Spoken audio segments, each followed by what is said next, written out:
So basically in zoology it was discovered that the female spider reproduces from the male spider, and then she kills him and throws him outside the home.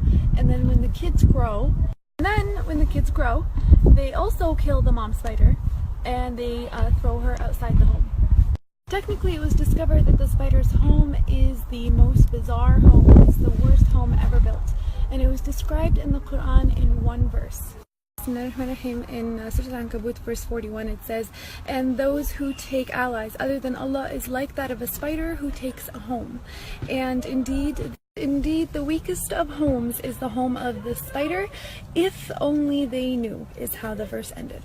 SubhanAllah, people always knew the physical weakness and the flimsiness of the spider's home, but only in this era were they able to make the connection and comprehend the moral and the spiritual weakness of the spider's home.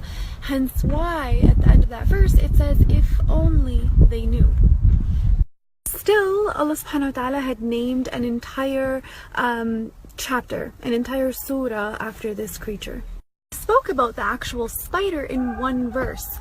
The rest of the surah was about fitan, sins and temptations.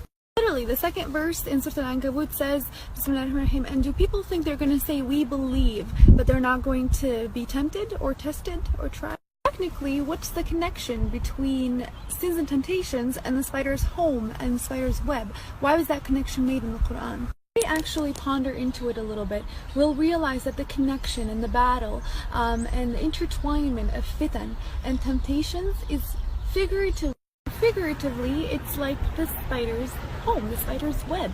Temptations are everywhere. There's a lot of them, and sometimes they're very intertwined and connected, where sometimes it becomes very difficult for the fitan or temptations to be individually distinguished.